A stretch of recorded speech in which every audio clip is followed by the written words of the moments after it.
Hello students, कैसे हैं आप सब। मेरा नाम है राजन कुमार एंड आप देख रहे हैं राजन एकेडमी ऑफ एजुकेशन। स्टूडेंट्स, इस वीडियो में हम लोग बात करने वाले हैं चैप्टर 4 फिजिकल एजुकेशन का। ठीक है, क्लास 12th का है physical education and sports for CWSN दिव्यांग। ठीक है, CWSN के बारे में बात करेंगे। इसमें कुछ इंपॉर्टेंट पॉइंट्स है जो हम लोग डिस्कस करेंगे। ठीक है, तो चलिए सबसे पहला जो पॉइंट है वो हम लोग डिस्कस कर लेते हैं। डिसेबिलिटी, यानी कि डिसेबिलिटी क्या मतलब, यहाँ पे क्या मतलब है डिसेबिलिटी का। देखिए, एक होता है डिसेबिलिटी और एक होता है डिसऑर्डर। तो पहले हम बात कर लेते हैं डिसेबिलिटी का। ये एक तरीके की इंजरी होती है, ठीक है, एक तरीके की चोट होती है दैट रेस्ट्रिक्ट्स द फंक्शंस और मूवमेंट्स ऑफ अ पर्सन, जिससे एक इंसान कुछ मूवमेंट्स नहीं कर पाता है, कुछ पर्टिकुलर फंक्शंस नहीं परफॉर्म कर पाता है। Can be present since birth, और ये जन्म से ही हो सकती है या फिर ये लाइफ टाइम में कभी भी हो सकती है।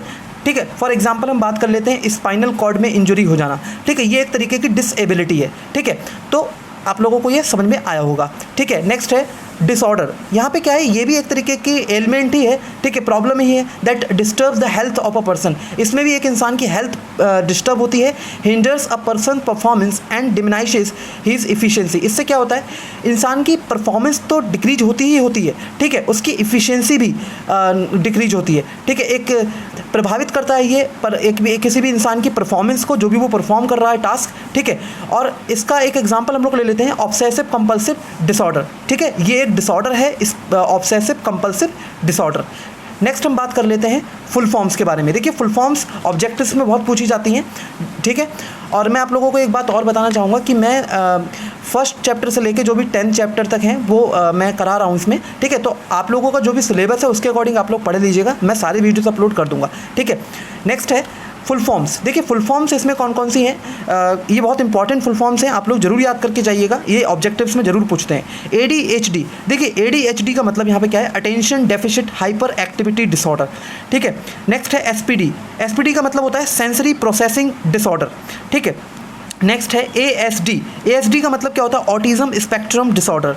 ODD is oppositional defiant disorder. Next है OCD।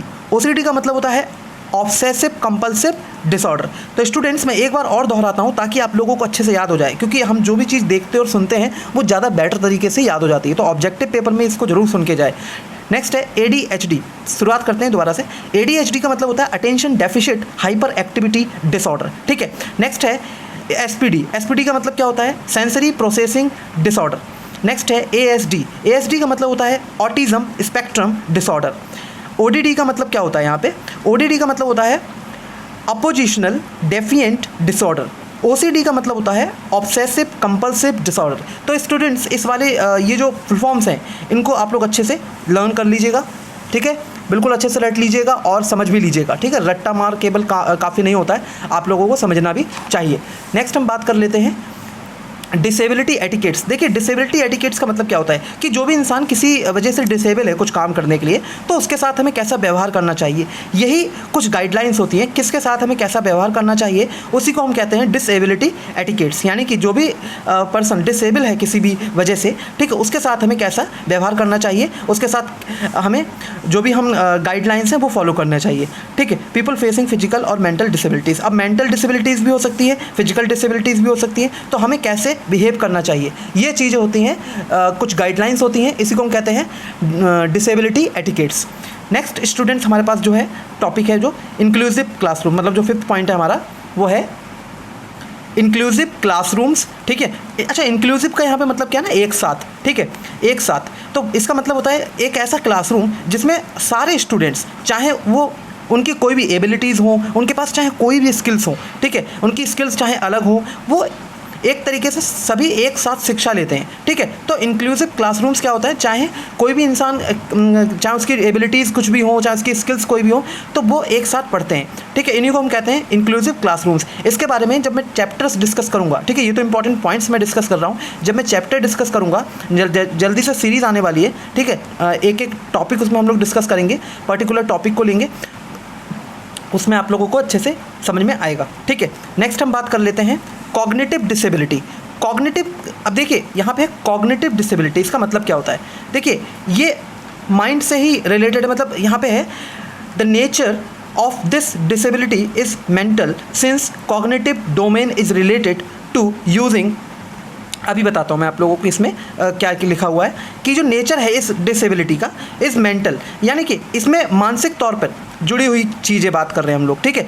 यानी कि जो भी डिसेबिलिटी है वो मानसिक रूप से है, ठीक है। Since cognitive domain is related to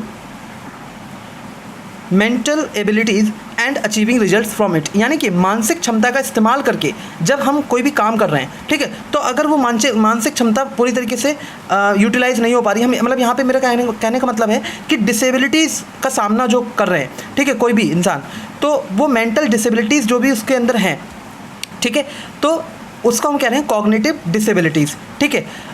next है हमारे पास फिजिकल डिसेबिलिटी। देखिए अभी हमने बात की मेंटल डिसेबिलिटी की, अब ये है जो फिजिकल डिसेबिलिटी। इसका मतलब क्या है, यानी कि इसका जो नेचर है वो पूरी तरीके से फिजिकल है, यानी कि ये फिजिकल फंक्शनिंग जो है हमारी बॉडी की पार्ट्स, ठीक है, चाहे उसमें सेंस ऑर्गन्स ही क्यों ना हो, तो ये सारी चीज़ें जो हैं जब इनसे रिलेटेड कोई डिसेबिलिटी होती है तो हम उसको कहते हैं फिजिकल डिसेबिलिटी, ठीक है।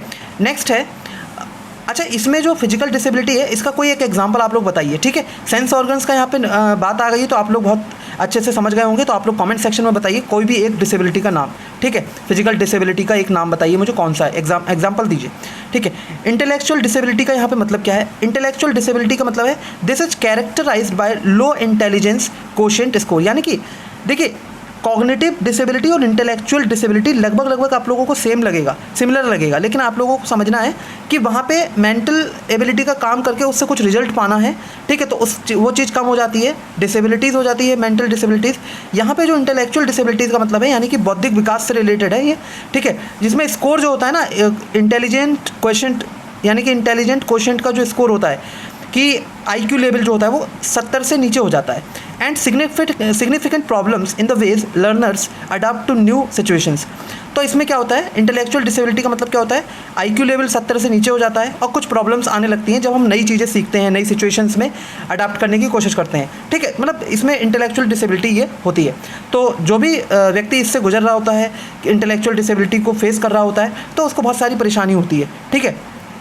तो स्टूडेंट्स ये 8 पॉइंट्स मुझे लगते हैं इंपॉर्टेंट हैं, तो इस वीडियो में हम लोग 8 पॉइंट्स को कवर कर लिया है। नेक्स्ट वीडियो में हम बात करेंगे नेक्स्ट चैप्टर की, ठीक है, और तब तक के लिए आप लोग प्लीज़ इस चैनल को जरूर सब्सक्राइब कीजिएगा, अपने दोस्तों के साथ जरूर शेयर कीजिएगा। आई होप आप लोगों को वीडियो पसंद आया होगा, वैल्यूएबल लगा होगा, ठीक है। Thank you so much.